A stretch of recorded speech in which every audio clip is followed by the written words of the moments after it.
Hi, everybody. Welcome to another exciting episode of Everything Horror Podcast. I am your host, Paul Dosky, with the lovely fiance, Tessa Baker. And we are here for the final day of the Women in Horror. And this is a pretty nice interview with an independent filmmaker.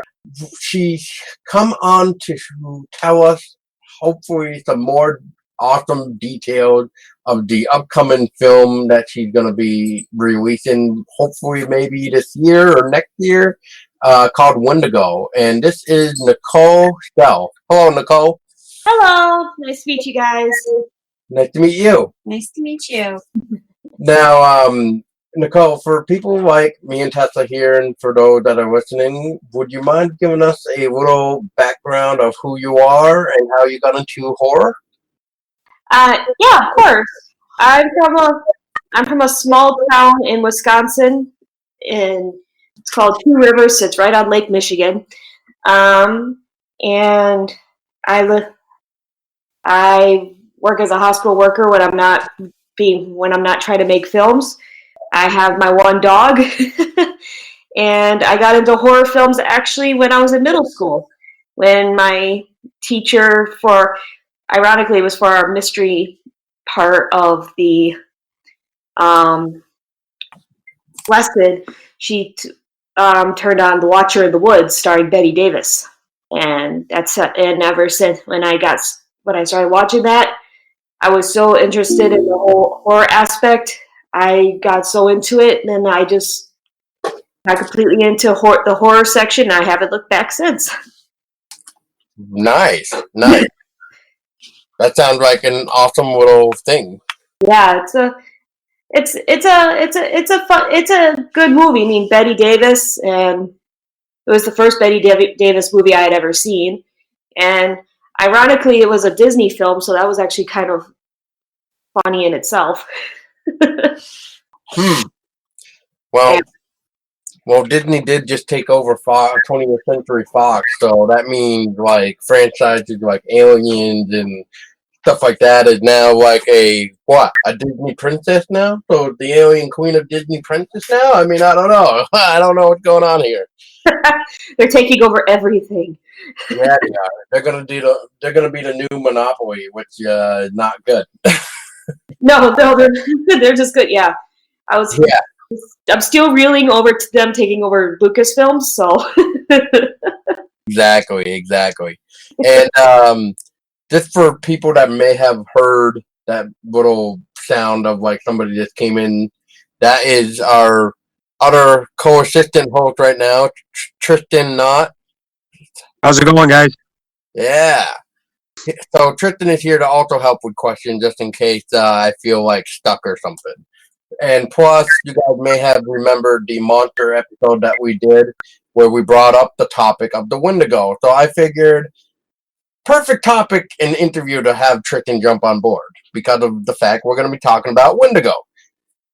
But yes. But before the Wendigo, Nicole, you were actually trying to write something else, and it was like a folklore legend based around your hometown.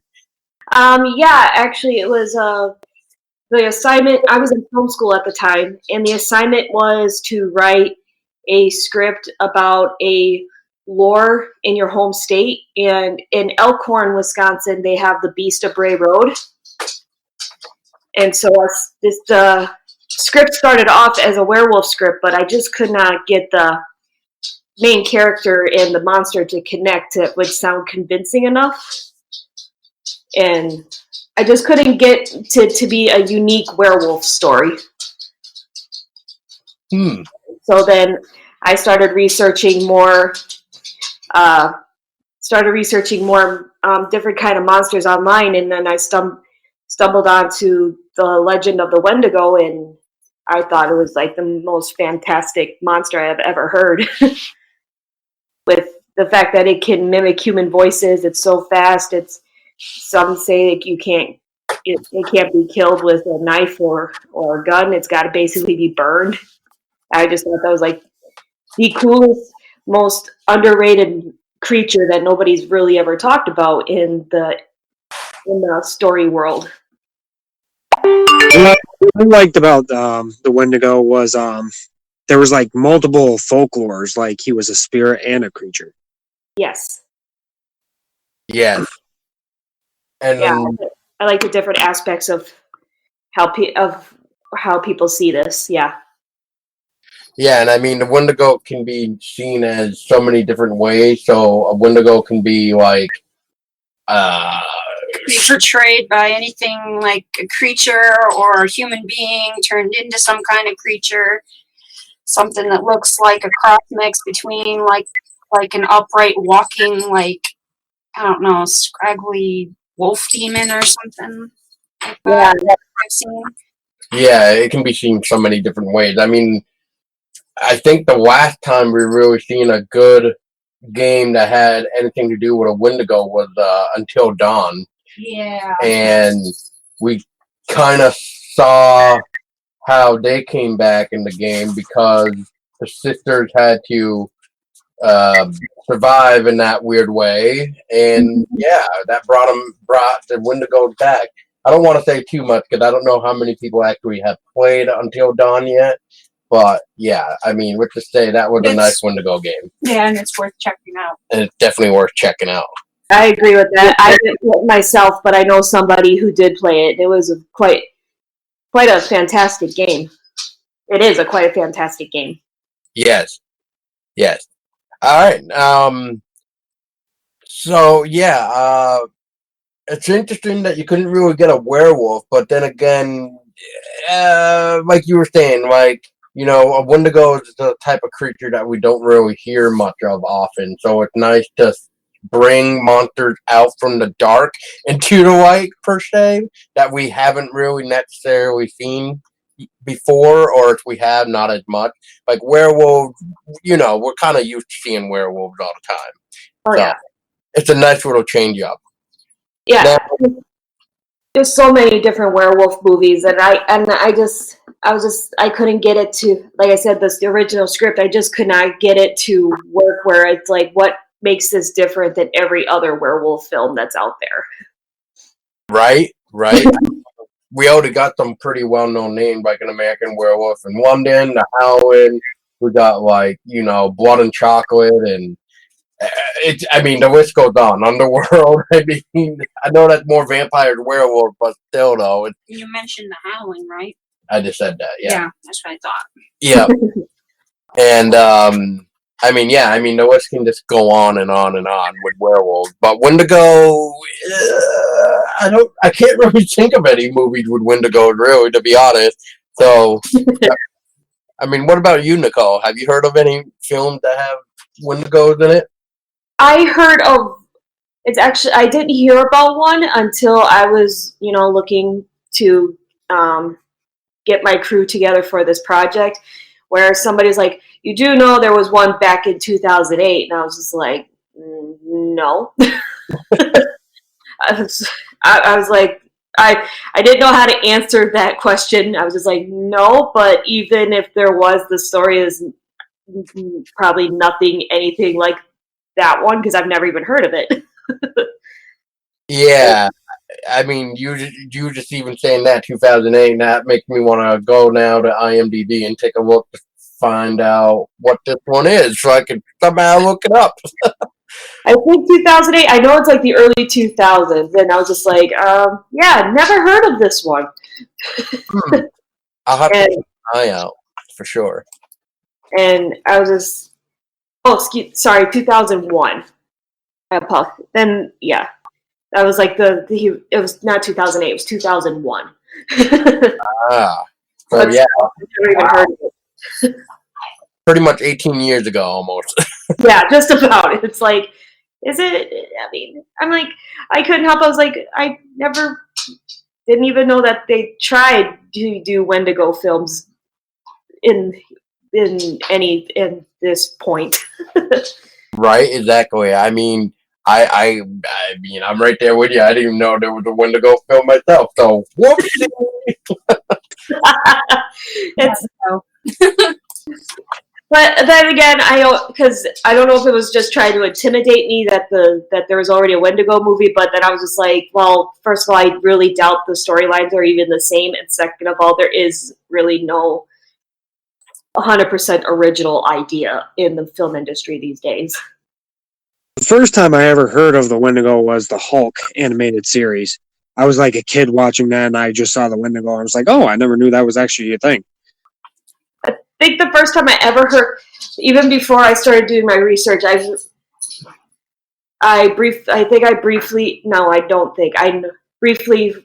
remember the Wendigo from an episode of Supernatural. Oh yeah, that's right. Man, that was a while ago too. That was like first season Supernatural.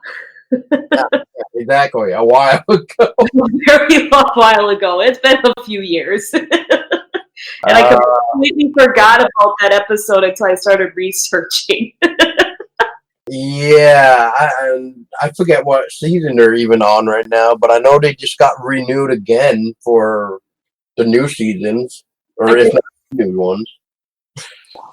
I think I want to say, I don't even want to guess. It's just so many seasons. I know I have a friend who is the executive producer of that show, so. Oh, that's awesome. Yeah, I know she's super excited that they have another season. So go you've got it. Knock them dead. You got this. I mean, it's still got an awesome. I mean, the show still has an awesome fan base and everything like that. So it's like go you. I mean, this is becoming like one of the It's been named like one of the longest running science fiction shows. It's like getting up there towards Star Trek a little bit.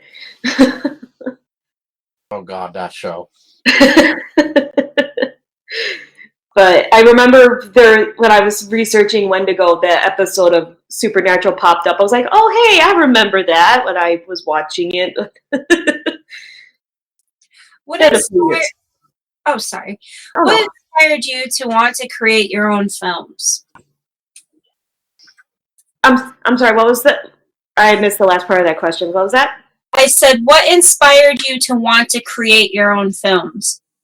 Oh, man, I've been trying to create films since I was a kid. When my sister hated playing with me because I would try and direct her and tell her to say lines when we would play. And as I got older, it went from just playing games to I really got into wanting to make films when Lord of the Rings was the big thing. And my mom bought me the entire extended edition specialist sets, and I literally sat there and watched all of the behind the scenes footage, and I was just like, yeah, this is what I want to do. And that's amazing. just literally just sat there, and I was just like so in awe of how they created this world and how it all came to be. I was like, yeah, this is what I wanted. And at first I thought it was acting that I wanted to do, but then I didn't really care for the acting part. So I found I really enjoyed the behind the scenes, and it slowly started creeping back that I really enjoyed the directing. I got the directing bug, and I really got hit with the directing bug when I was in film school, because I was filming my first project on the back of the Universal Studios lot in film school, and I had to film a short scene on the back of on that lot, and just directing these actors saying the script that I wrote. It was like the most natural thing to me was to direct these people to how I wanted them to move and how I wanted them to say the lines and everything like that. So it's kind of like a domino effect of how wanting to make my own films came to be. Now, out of all the genres in film history, why horror? I think I love horror just because there's always that underlining theme that, besides just like one of my favorite comparisons is like even in Jaws, yeah, you have the shark that's killing people, but if you really think about it, it was about Brody overcoming his fear of water. If you really think about it, like I always love that horror. Yeah, it has that scary aspect, but there's really that underlining like real personal story of the main character. And I've always found that part always so fascinating. It's like two stories mixed in one, and that's just so fascinating to me. That's really nice. And just for an idea of your upcoming film for Wendigo, what is a short plot line that we can kind of get to so that we understand the focus of the idea? Yeah, of course. The Wendigo is about a single mom. She leaves her busy life in New York and she moves back to her small town to start over with her children after she had a bitter divorce. As she's trying to get her life back together, this creature that ruined her life when she was a child comes back to finish what it had started. So that's the basic synopsis for it. Dun dun dun. Yeah. And that's where we say to be continued. And yeah. But yeah, no. I also was looking at some other information about you too. That you mentioned you also worked on a few other projects when you were in the University of what was it, New York, I think it was, and you were working on two projects known as The Curse and The Wife. And so, what kind of experience did you have, and what did you learn making these projects? Well, with The Wife, that was my very first project, and that was that project. What I learned about that was really what it helped me with. I'm trying to think of how to describe this. When filming The Wife, it was really working with the shadows that I learned, and I learned a lot about. It was, like I said, it was very first project, so I learned so much with how the blocking works and the shit and the making shadows work. Like even like the actual wife, having her stand inside and she's just staring out the window and she's got like the dark shadows over her face. I worked a lot with shadows on that first one, and just getting the full experience of being a director for the first time. And The Curse, that one was an interesting experience because that one had zero dialogue in it, and just working with all of the natural, like having the actors work more with the facial expressions and the body language and everything like that. That was a completely different experience with no dialogue. Yeah, those are always a tricky one. But if you can get the I don't even know the word for this, but I'll just say pattern with the no dialogue thing, and you somehow make the film itself tell the story, like you're saying with the facial expressions and stuff like that. Then you don't. Then yeah, I mean, then no dialogue really is needed as long as you got the cinematography on top of each shot to at least tell the story in the way of if you were going to have that dialogue, but without the dialogue. Yeah, and that was I feel like that was like the hardest part was just not having any dialogue. And really working with the lighting, because it was being shot during the daytime, but it was supposed to get the nighttime feel. So trying to keep all shades closed and everything like that. It was so different. But it was a lot of fun. Both projects were a lot of fun. What does Women in Horror Month mean to you? Women of Horror Month means to me, I feel like it's like a step to how everything is going in the film industry. It's very female empowerment of some shape or form, whether it's the director really working with the storyline, or even the main character of that story really just showing that. To me, it's like really going away from that stereotypical of a girl is running through the trees and she falls and she screams and then she's dead. Like, women are really taking a step up, like Jamie Lee Curtis in the Halloween films and everything like that. Instead of being like a damsel in distress, pretty much stepping up to the plate and taking on whatever comes at you. Yeah, I totally agree. Yeah, and funny enough, I didn't know that this month was Women of Horror Month until recently. I was like, oh, that's the irony is strong with that one. Especially with the story I'm trying to tell. Exactly. So, who's your favorite, like, woman in horror actor? Oh, man.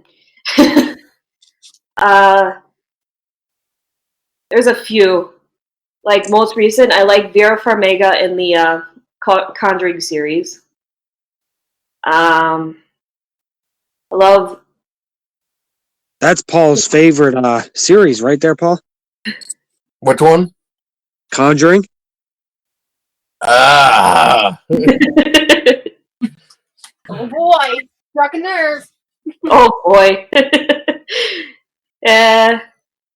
For Jamie Lee Curtis in the Halloween films, and there's just I do have to also say the one that really sticks out in my mind very much so is actually Bette Davis in her in The Watcher in the Woods, because that was the first horror movie I watched, and her role just really sticks out in your mind in that film. And when I think horror films, I do think of Bette Davis a lot, just because that movie was scary, especially when with her character and those eyes of hers. It was just so intriguing and terrifying at the same time. So when I think of that, I do think of Bette Davis a lot. She's one of the first people that come in my mind. Now, besides like Watchers in the Woods, is there any other horror films that are classified as some of your favorites? The original Amityville Horror, Jaws, the original Poltergeist. I loved all the original scary films. Yeah, I mean, nothing can really beat the original Exorcist and stuff like that. So, I mean... No, definitely not. I know they try. Yeah, they tried, but they failed. Failed miserably. They tried their best. When will Hollywood learn to keep their dirty claws away from the original classics? I don't know. Well, I know one that has me really disappointed is they want to redo The Creature from the Black Lagoon, and that was my first monster film that I watched when I was a kid. They actually want to redo all the Universal monsters, to be honest. They need to stay away from them. The next one that they want to do is the continuation of The Invisible Man, from what I understand. Yeah, and I heard Johnny Depp is supposed to play that role. I heard that too, yeah. I don't know how I feel about it, even though I like Johnny. Yeah, I like Johnny Depp myself, but I don't know how I feel about the Universal monster films being remade. Go ahead. Oh, I was just saying, I'm surprised I was surprised to hear they were gonna keep trying after that after they try to redo The Mummy with Tom Cruise. Never saw that one myself. Yeah, I don't think neither of us have. Well, maybe Tristan has. I think I heard Tristan is nominated it as like his favorite movie, right, Tristan? Yeah, I actually really like the Tom Cruise one. It's kind of like it's not like remaking like the ones with Brendan Fraser, but it's kind of like its own little thing. Like it kind of reminds me of like the League of Extraordinary Gentlemen. That's kind of like the twist that they want to do with this. Wow. Okay. Because they did bring in the movie Dr. Jekyll and Mr. Hyde, which Russell Crowe played him. I remember I worked on the survey cards for the early screenings of that movie. Really? Yeah. Wow. And But real quick, but it is funny that you mentioned both Jaws and The Watcher in the Woods, because you did happen to mention that Wendigo is a film that is like a cross between Jaws and The Watcher in the Woods, because Wendigo is the perfect hunter of as a monster. So how did you even get those two together? well, mostly with what I loved about both of them, even though with Jaws it's because they worked it this way because the shark never worked. Was you see the point of view of the shark at some points in the film, and I loved seeing the point of view of the shark. And in The Watcher of the Woods, whenever anybody entered the woods, they had it so the camera was following that person. And I just love the aspect of like we have the to create taking both and just having the point of view of the monster as well as showing the monster following them, but you never see the monster. You know it's there, but it's there, but you can't see it. Ah, so like you're saying, the monster, the mysterious one, where it makes you use your imagination. Yes. It's like when it kind of reminds me of like when I was a kid. I spent so much time up in the cabins in the Upper Peninsula of Michigan, and the scariest time that I remember for me is the woods at night. Daytime, no problem. Nighttime was terrifying. And so I'm kind of playing off like my own like childhood experiences of the woods at night. And I was just like, that would just, because a lot of people don't like the woods at night because you don't know what's out there. So really playing off that part too. That really brings up like the sea too. Like we've talked about that in one of our episodes. Was the sea has never been discovered what's in that, and Yeah, no, we haven't even scratched the surface of the sea.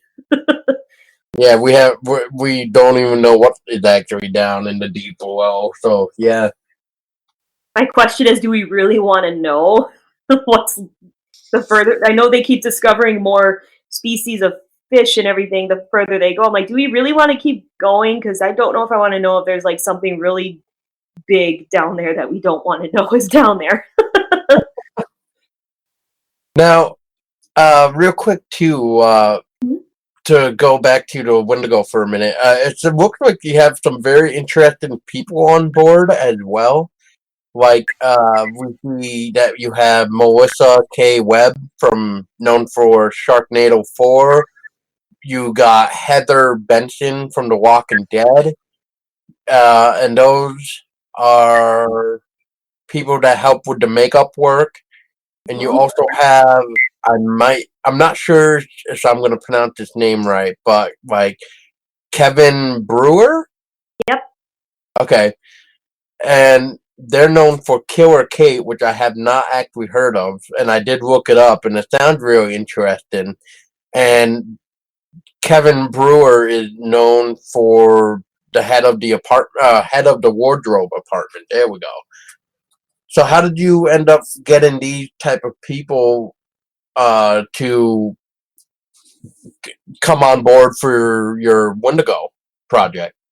They were, ironically, they were all introduced to me through friends of mine from film school. Heather was, I posted an ad on one of those Facebook groups I'm looking for a makeup person, I'm looking for a wardrobe person, and one of my friends from film school, he actually sent me the link to Heather's Facebook page, and then she and I've been talking back and forth. She's really excited to be part of the project, and Melissa, she wasn't introduced to me, but she saw the ad and she messaged me on Facebook wanting to know more. And then Kevynn was the same way. She got a hold of me through Facebook, and just been all four of us have been like talking and keeping in touch while we're trying to get everything together. So yeah, they asked for more of the project, and then they love the project. And it's really how it's been going. Is we're just talking back and forth on the whole what they need and what I need, and it's been a really good working relationship for the last couple of months. It's always good to have that type of connection too. Oh yeah, I was surprised when I got to know Heather more when I looked at our IMDb and I saw The Walking Dead. I was like, oh man, Walking Dead. Right? Yeah, that kind of threw me for a loop too when I saw that. I was like, whoa, like, wow. And yeah, she's been very forward with in a good way, I should say, of the budget and everything she needs. So my producer and I are working to get that budget so we can fit her budget in there, because I would love her to be. I really want her to be part of this to work on the actual creature. Ooh. Yeah, she does have some very nice work. Impressive. Yeah, very impressive. Your project seems to like be, I don't know. It's real. Like, it's kind of sad that like you have a Kickstarter. You had a Kickstarter, because I forget if it ended yet or not. But Not quite. yeah, okay. Well, it is quite sad though that you had a Kickstarter. You have a Kickstarter that is ending anytime after probably this comes out. At this episode anyway. But it seems like you're not gonna be hitting the goal that you were aiming for. So, what is like Plan B for funding Wendigo?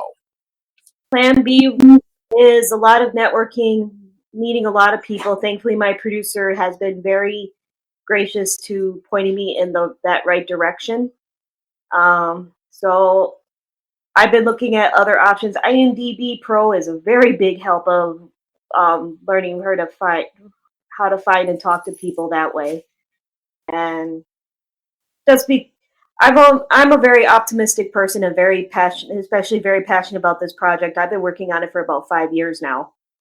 Wow. And just because I'm in the total belief that just because one option didn't work, it doesn't mean that's the only option I have. So I'm in the belief that it will happen, and I will just continue looking for the options and learning from my producer of what she suggests of what we should do. And we're just gonna keep climbing from there. And yeah, I'm totally not put off just because the Kickstarter page didn't work out. So I mean, disappointed, yes, but I mean, like I said, it's not. I'm just gonna continue meeting and talking with people and pitching it to potential investors and executive producers. Just gonna keep shopping it around. And that's all that matters. Is just keep networking and just finding the right people. Exactly. Just because sadly, I know too many people who feel just because one ends, they think, oh, that's it. It's like, no, that's not it. Right? Yeah, no, you want to just keep going. You want to keep moving that train. Have you decided the locations you want to shoot your upcoming film? We are looking to film in Michigan.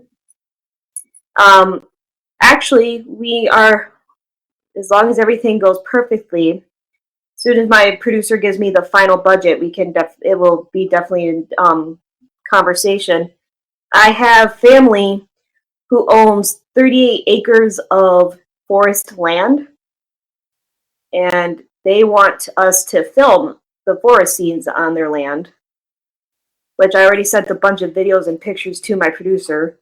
And right now, because it's winter, everything looks bare and everything like that, not as scary. But we're really looking to film it in Michigan because of all the forests and everything that's that's over there. And That sounds like that could play out really well on your behalf. yes. Oh, yeah. But as soon as I told my producer, I was like, "Oh yeah, I know somebody who owns 38 acres of woodsy land." She immediately texted me back saying, "You mean we have a potential of filming somewhere free?" I was like, "Yeah, they're actually not practically. My family is begging us to use their land to film the scenes because there is actually one thing that I can say." Is there is a specific building, it's supposed to be a stone shack that shows up in the script consistently. And that was the one thing that my producer and I were like, how are we going to make this work? Because I really don't want to mess up somebody's stone cabin. Right. But they have an abandoned stone building on their land that's filled with graffiti and everything. And I was just like, that would be so perfect. Boom. They're just like, can you use that? It was like, yeah, we could definitely use that. Why not? It's abandoned. They're like, if you have to get, well, my grandmother who actually owns the land, she made me laugh. She goes, if you have to destroy it, you can destroy it. It's an eyesore anyways. It's like, okay. It's an eyesore anyway. Amazing. It was just like, I don't like it over there. It's just taking up space. Okay. Wow. I don't think you actually want to blow anything up on your land, but thanks for the permission. Oh boy. That's gonna be a fun day when you gotta blow it up. I mean, because she was just so funny. She was like, if you have to destroy it, knock it down, whatever you need to do, you can do. It's like, well, okay. That'll be a discussion for when we're closer to that. so we're gonna ask you one more time. Are you sure it's okay to destroy this? Yep. Okay, because once it's gone, you don't get it. Are you sure? Like, are you sure? Like, this thing is gonna be bye. What was that explosion? Oh, just go back to bed. It's okay. it's okay, kids. It's just fine. It's just Nick in the backyard working. Working on what? Whatever you do, don't even go into the forest. Well, it used to be a campground, which makes it even creepier because some of the stuff is still there. Oh man, that could be shot for the film too. Like there's like an abandoned gazebo over there, and I took the 4-wheeler out and it just totally completely explored that land, and I was just like, this could work so well in so many different ways. Especially when spring comes around and everything starts blooming back up. I was just like, that's gonna be terrifying.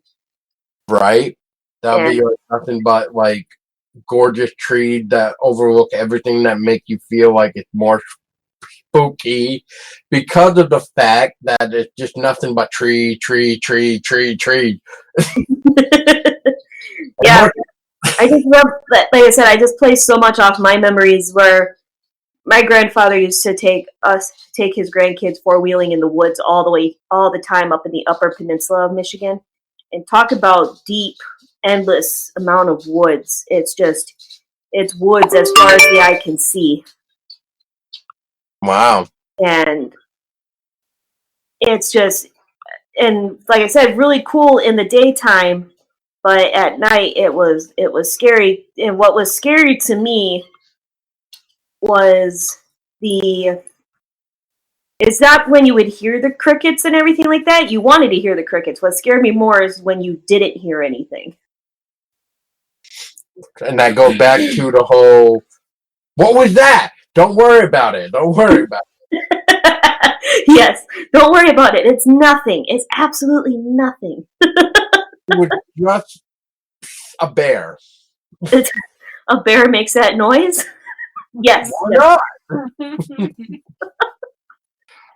Maybe it was a fox, because we don't even know what a fox says. I mean, you know. Oh god. Oh man, that song. Yes, that song. Oh my god. What's that? What's that like howling noise? Oh, it's just the coyotes. It's that werewolf that we forgot about. Well, ironically, the things that's not as that's scary on that part of Michigan isn't the coyotes. There is no really a lot of coyotes up there. It's the wolves that are up there. There are packs of wolves that live up in the Upper Peninsula, and they're slowly trickling their way down to Wisconsin. Because I know we used to have a pack of coyotes here in my hometown, but according to my brother-in-law, the wolves kicked them out recently. Wow. Well, Here we go. exactly. Like, well, this is mine now. Go. Be gone. Well, apparently the wolves won because I haven't heard a coyote in a long time. Gotta be in my hometown. Like I said, it sits on Lake Michigan, and it's all farmland behind all around us. Oh wow, yeah, that's pretty big then for a farmland. Yeah, it's far. My hometown is 1,300 people.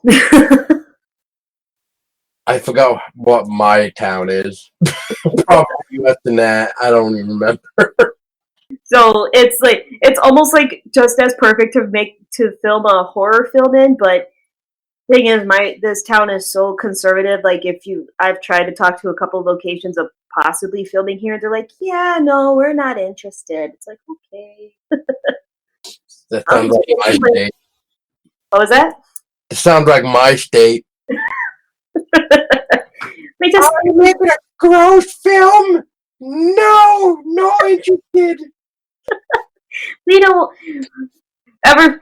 Well, understandably, a lot of people in this town are a little more cautious since that Making of a Murderer documentary came out. Oh yeah. Yeah. Are we going to acknowledge that Paul just sounded like Minnie Mouse? Actually, yeah. I A little bit. Just a little bit. You wasn't interested. I'll see you at work tomorrow. Oh, that's funny. could see it now. I'll be working on the floor tomorrow, and Paul will be walking up to me and be like, "Hi, how are you?"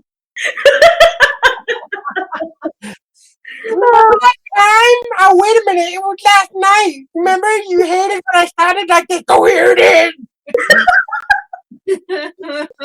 Oh boy. Oh, good. I haven't even had my coffee yet. Tristan, I'm gonna pity you tomorrow. You're gonna have to message me and be like, "So this happened." I'll videotape the whole thing. You better send it to me. I'll post it on YouTube. Oh, Post it on YouTube. Viral. yeah, It's a wonderful thing. wait, I don't want to be famous. YouTube is a wonderful thing. Yeah. But actually is what I used a lot of YouTube to do a lot of my Wendigo research. That's amazing. Because what amazed me is I'm all for I'm a very open-minded person.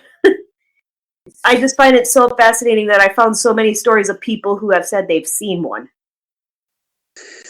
So, what is your favorite story about the Wendigo? Of like what I found on YouTube, or what I know in general of the. What you know in general?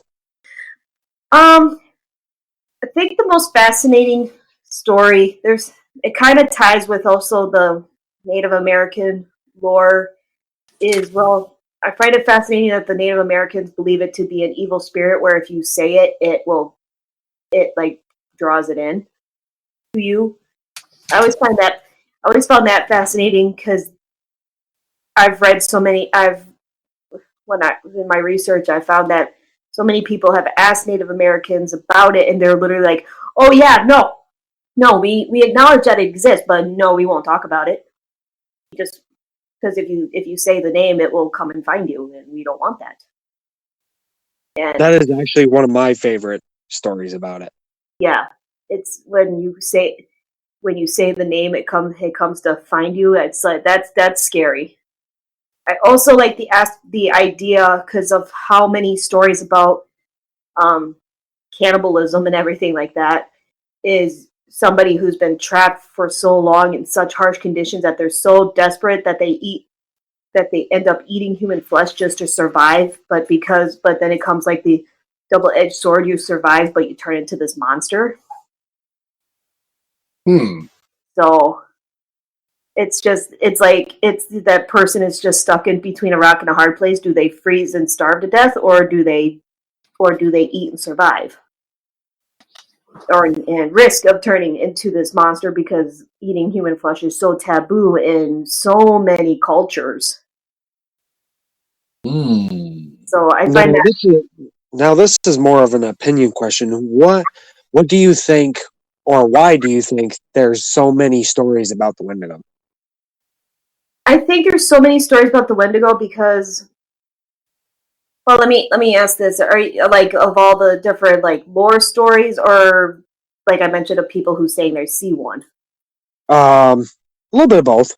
I think it's more the stories are so fascinating because it really connects to the unknown. Like like I said, I'm an open-minded person, and because the forest is so deep and so vast and so unexplored, anything can live there, really. And I really see the Wendigo as a creature that's like your worst nightmare.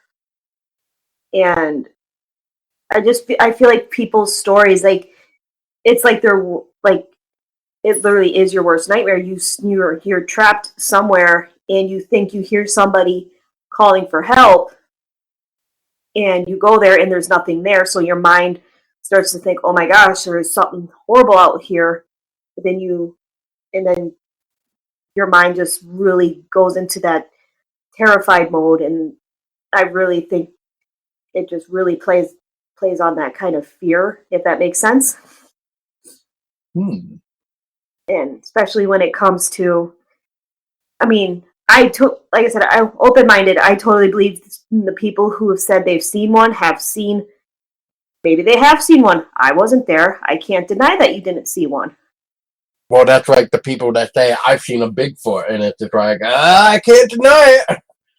Exactly. It's like, I can't deny that you saw I can't deny you saw Bigfoot. I can't deny that you saw a dog man. I can't.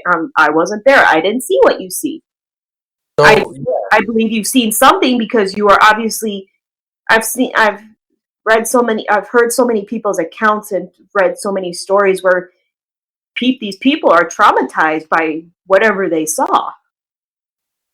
yep. And I'm just like, you saw something. I'm not going to deny that.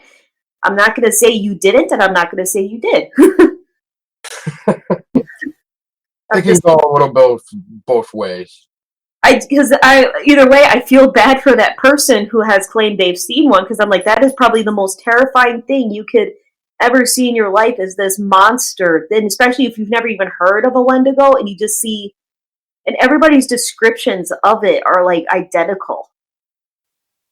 And because they're like, I don't know what this is. It was tall. It looked grayish, pure white, had no eyes. Some say that did have eyes. It's just like, I'm just like, whatever. I was like, that is like the scariest thing you could ever imagine seeing in your life, and I don't want to see that in person. Well, that's like the question. So, what would you do if you saw a Wendigo? What would anybody not do? I mean, what do you do? Do you take out your phone and try to take a picture of it so you can have proof, or do you just run away? See, if I was walking in a forest with a friend of mine and I saw the Wendigo and they were like, "What is that?" I'll be like, "Nothing. Let's just turn around and go in the opposite direction. Thank you very much." I agree with that one. Yeah, that is so nothing. Let's go. You know what? That way looks like a good idea. Let's go that way. Completely avoid this part of the woods coming up, like right here. Well, the worst part is like you're walking through the forest and you see this creature and all of a sudden you're like, "Wait, that looks like my cousinette."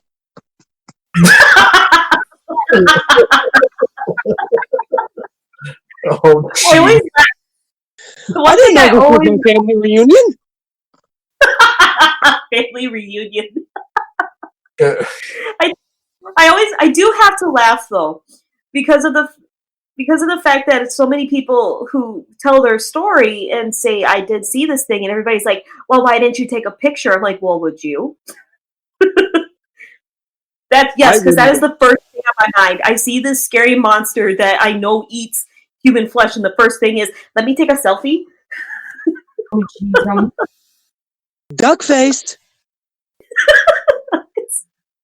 I just the last thing you're going to think about is, I need my cell phone. I need to take video of this creature standing right in front of me. No, you're going to go. I'm sorry, Tristan, but the duck face is totally not attractive. How do you think I got my last girlfriend? Oh, You attracted her with the duck face? Oh, God. yeah. I really hope, Face. man, Tristan, at that rate, I really hope nobody takes you into the woods to use you as like a bait to trip you, just to have you as bait. Be like, see ya! It was nice knowing you, man! Every man for himself! I could see it now. I'd be walking in the forest with a buddy of mine, and all of a sudden I'll see this thing. I'll be the first one gone. He'll be looking for me like, "Where'd you go? Why are you up in the oak tree? It's the only safe place." Yeah, baby. Let me open up that picnic basket. No.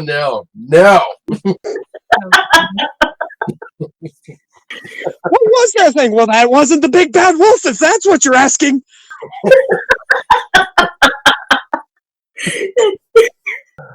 That is one thing that's always that's because anybody who's outside the box thinks, oh, I'll take a picture if I see this thing. I'm like, no, you're such a liar.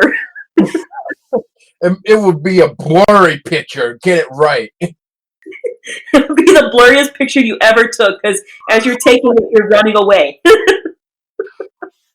But I will have to say though about these like taking video and stuff, like stories that we're saying. I have to actually ask though. There is that interesting Wendigo trailer that you have where it's actually somebody like almost as if you're seeing it in first person and you're running in the woods. So are we going to see something similar to that? Because it made me ask the question, like, so is this like a found footage or just like a traditional shot film or found footage with some traditional shot? It's going to be, I made that trailer as the victim's point of view, just like to kind of give that creepy vibe, but it's going to be more told in the right, like the original storytelling way. It's not going to be a lot of found footage kind of look. I mean, there might be a little bit just because of certain things that happen, but really it's going to be really told in like the regular story kind of way. Fun fact on that trailer, the fall at the end was real. Oh, jeez. I filmed all of those scenes on my cell phone. Man, then you had quite the fall then at that last part. I slid. I was run there. There's a part in the on that trail that I was running on where it was just pure ice, and I didn't know. And I hit it, and you can, and then actually in the actual clip, you actually see me like do a total like spin as I'm just saying words as I'm falling, and then I'm laying on the ground, but my first thought was aim the camera at the sky. Wow. This would be perfect. As I'm laughing, dogs thinking it's playtime, and just as I hit stop, he jumps on top of me. Yay, mommy, let's play, yay! That was literally, but yeah, no, it's going to be told in the traditional movie sense. Really, the trailer I was really looking to show like thought it would really hook people into show like the fear factor of what I'm trying to tell. Like you know it's there, you can't see it, but it's there. And, and that trailer is actually edited. Like I said, I filmed the scenes, but the trailer itself was edited by a friend of mine in Iowa. And when she got to that clip of me falling, she goes, "Oh, this is so perfect. I'm so using that." Well, yeah. But, you think like, did the monster get her? What happened? Yeah. But she's like, "I gotta cut your laughter out." I'm like, "Please do." I'm just laying on the ground laughing. I was like, "This is," because the plan was for me to film like I was gonna pretend to fall. Oh, but you said you just fell, and it got much more realistic, more natural. Yeah, more natural. My poor grandmother saw the uncut footage of hearing the not so nice words that came out of my mouth when I hit that patch of ice. Oh, sorry, Grandma. Oops. Because there's that. And then the funniest part is as I'm falling, I'm looking around and I'm just like, well, I might as well fall because there's literally nothing for me to catch myself on. No branch, no nothing. It's just air. I'm free. Free fall. Okay, that's enough. But yeah, no, it didn't actually hurt because I had so much winter stuff on. Well, I wish you were protected. Yep, I had my big bulky winter jacket on and everything. I was I wanted to put out there. I was completely unharmed. I felt stupid, but it worked for the trailer. Yes, it did. And hopefully, once we get somewhat of a budget going, the next step is I would like to actually film more actual scenes for a more full-length trailer with the cast. Once all the cast is confirmed, and so that way I can show more of what I'm trying to tell. So I have a good cast coming together. It's just my producer doesn't want to really say yes to anybody until we have the budget. Like, this is our budget. Right. Yeah, that's completely understandable. Excuse me. But yeah, I have a great cast coming. I just do have a really wonderful cast coming together. Somebody who is very excited. She does have her own fan base, but hopefully within the next month or so, I can actually say who this person is. Well, you could hire Paul to be the local schoolgirl with that mini. Oh, geez, Oh, Lord, I'm sorry. That was me. I apologize. I ain't no scared of no monster. Oh, God. I'll slap him across the face. Oh, God, I don't know how I feel about this. Oh, girl, you don't know anything. Oh, God, is there something you want to tell me, babe? I have balls. Oh, stop it. Jesus Christ. Learning some new things today. I guess so. First, he can sound like Minnie Mouse, and now we're talking about him being the typical girl that runs into the monster. Yeah. Girlfriend. Oh my god.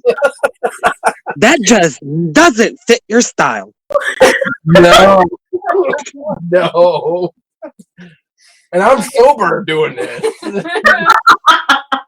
Also, another fun fact. I'm sure you've seen I'm sure you have seen the drawing on the Kickstarter page of what this creature looks like. Yeah. The creature is actually being designed by my cousin. That's one of his. First concept drawings of it. Ooh. And the first time he showed it to me, I was so excited. And he kept showing my aunt his mother, and she's like, "You really need to stop showing me that." That's amazing. She's like, "It looks great, but you really need to stop showing me. That is so terrifying." And one thing I do find interesting is so many different forms I've seen people design the Wendigo to look like. And especially when I've seen them with the human like face, and I've seen people design it with like a deer skull with antlers, but I always associated that with the Native American skinwalker. Yeah, I believe that's what the Native Americans actually believe it was, like, even though it is considered a Wendigo, but they did call it like a skinwalker in a way because of the fact that it eats the flesh of the living kind of thing. So I think that's where it kind of gets the idea of the deer and the antler in a weird way. Like, that part always seemed weird, though, about the deer skull and the antlers, but I think that's more creepier that way, too, sometimes, because it's just like, That's not a deer. that is not a deer, and what the hell is going on here? So, man, I've seen, like I said, I've heard so many different stories of people who said they've run across skinwalkers and Wendigos. Just so many. Like I said, I feel bad for the people who say they've seen one, because I'm just like, I could imagine that kind of terror. Man, I would hate to know that terror of trying to see one. Then you have people who try to find one. I'm like, why? Why do you want to try and see it? You don't want to see this. No. You think you want to see it, but you really, really don't. Half the time when they're looking for these things, they're like, "Oh yes, we found it. Wait, this is a horrible idea. Why did we do this in the first place?" It's literally like one of those scenes out of one of those horror films where you got the kids in the abandoned house. Oh, this is so cool. Why did we do this? Once the monster's coming out to get you. Let's go, buddy. Let's go find this thing. Hey, wait, what's that? Oh, this is a horrible idea. Let's get out of here. This is the worst idea we've had all year. Let's do it. As an independent filmmaker, where are you planning on releasing Wendigo? Well, what my producer and I are planning on doing, we want to distribute it. I would like to show it in in horror film festivals. I would like to, if I can, depending what kind of, I feel it. My producer is not really revealing much to me, so I really am not sure what she has planned right at the moment. But we would like to find a way. We would like to actually get it put into theaters, whether it's a limited release or what have you with that part. But when I first started really being like, yes, this is going to be filmed, I really was aiming for film festivals to start with it first to get it looked at. And film festivals, if I can get it on Netflix or Hulu, that'd be fantastic. That would be a Score for me. It's a score. especially with if I can get it on Netflix, since they're still very open with the independent idea. Yeah, I mean, it's not like Amazon. Yeah, true. Amazon has been very with the independent film industry that way. Just I'm very open. I'm looking to get it shown anywhere and everywhere I can get it shown. Nice. Well, I wish you all the best of luck for that as well, too, So because thank I know you. it can be a rough and bumpy road, too, and especially like with January with the whole Amazon targeting indie films, and then a bunch of people were having problems of not even knowing that their films were being taken down, and then until somebody mentioned like, "Hey, why is your movie not on here?" or something, and then the people go and look, and they're like, "What the hell?" So yeah, it's been one weird thing after another. So Yeah, yeah. The independent film industry is is a difficult one, but I also know my producer. She wants to submit it to SAG to make it a more union film. So we will see what happens with that. Because as she told me, she goes, it opens a lot more opportunities if it's a SAG film. And I was like, if you know how to do it, go for it. you, I mean, you do this, and that. Okay. Wait, what? I've been of all the business aspects and everything to this film, I've been letting her take control just because I tried to do it on my own. I was like, I can't. I don't I'm not as experienced in the business aspect of the industry. That's for sure. Well, that's why it's a learning experience, right? Right. That is so true on so many levels. Uh huh. Now, are you nervous about it? A little. I would be lying if I said I wasn't. Everything, because when you work on something for so long, like I have with this one, you just want to see it. You just want to see it through so much, and then you sometimes have in the back of my mind, I do get that little scared nervousness of what if this takes another 5 years to get done, but then I'm just like, I have to not think that way. Because if I think that way, then it's just gonna be like stress that doesn't need to be there. So I'm letting my producer really. She seems very confident that we can get this made this year. So Wow. I'm just. She's very this. If not this year, then I can definitely see it. Maybe early next year. But she's already got like the schedule figured out for this summer where I planned on filming it. Hmm. So I'm nervous of how it will be seen, how people will react to it, because there's the monster, but it's also a very story driven film. Hmm. Well, And I can't wait. I can't wait to start filming. I have so many ideas of how I want this to go, and of course, just I have to keep telling myself, one step at a time, it will get there. One foot in front of the other. I had a feeling that song was gonna. I didn't know the Wendigo knew Santa Claus is coming to town.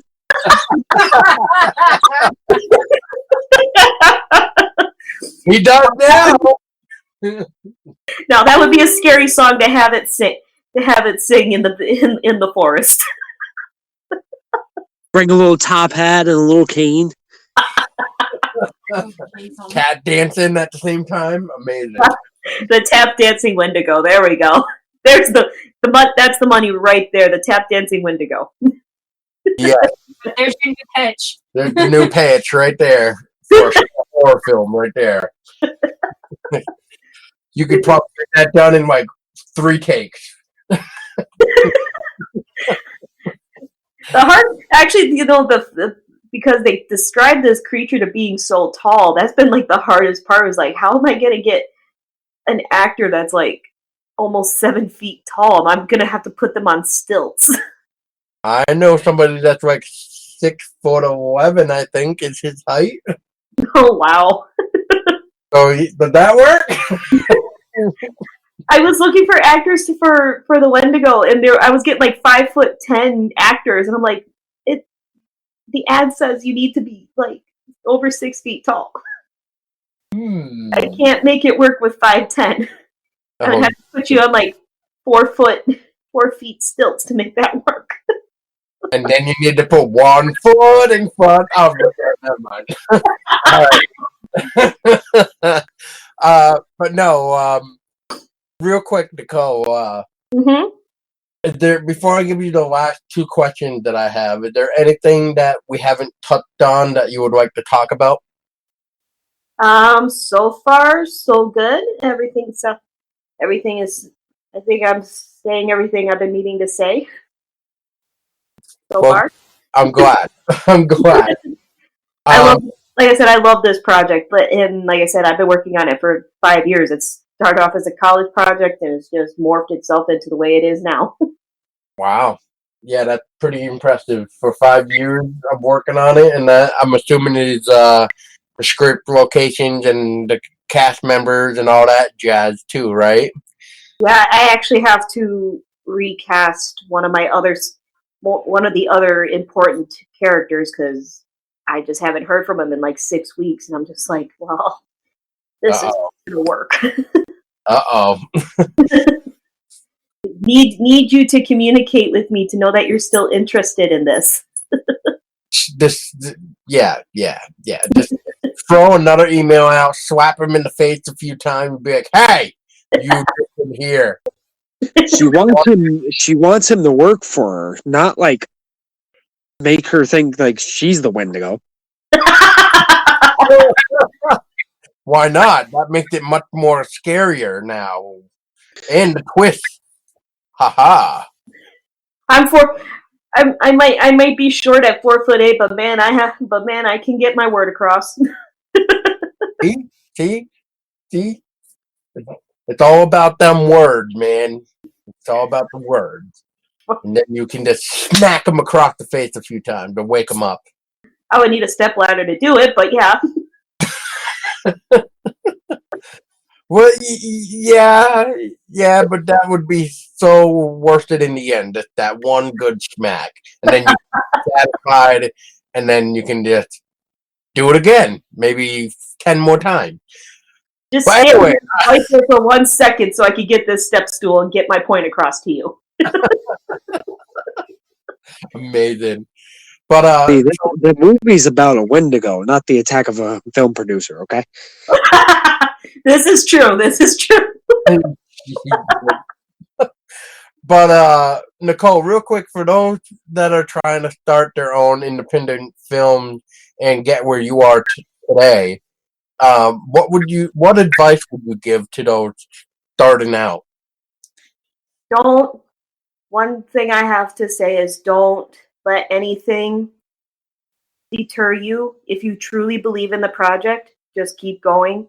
You're going to hit bumps and roadblocks along the way, but if you believe in it, just keep going, because there's going to be, unfortunately, there will be 1,000 no's you will get, but you will get a yes, and somebody will take a chance on you. You just have to keep going and just keep working. You really have that belief in it. Just keep on going with it. Don't let anything tell you that you can't. That's right. That's the attitude that everybody needs nowadays. Oh, yeah. And so the final question, Nicole, is where can we keep up to date with you to learn more about the upcoming Wendigo movie and other projects? I have a Facebook page. It's called The Haunted Investigator. Ironically, it started off as a page for a book I released about almost 10 years ago, but now it's really morphed into more of a page about my projects and everything like that. So to get up to date on Wendigo and how everything is going, the Haunted Investigator Facebook page is the way to go. All right, cool. Well, Nicole, thank you so much for your time, and Sorry that there isn't too much information too, but we can only do with what you know and what we know, and maybe down the road when your producers and everybody have more information to even give out, we can maybe have you on for like part 2, and so that way we can help you out with the Wendigo project even more. Sounds good. Yeah, as soon as I have more information, everybody else will know. It's right now it's a lot of waiting and planning. It's a lot of hurry up and wait. But I'm still trying to just, get the feelers out there. Hey, this is happening. That's right. Before I actually end it here, Tristan, I just want to double check with you. Is there anything else that you would like to ask Nicole?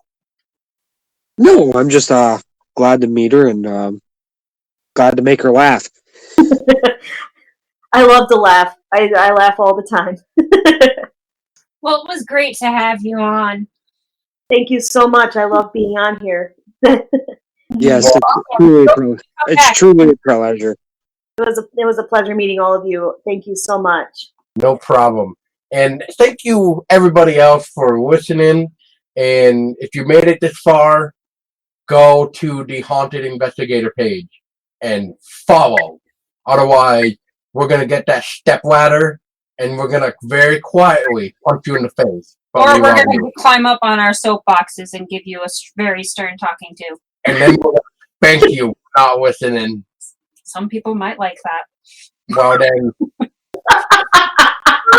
did my voice need to go? Oh, God. Thank you so much for listening to this amazing interview episode, especially for Women in Horror Month. I was Paul Doski. And I was Tessa Baker. And I'm Tristan Knott.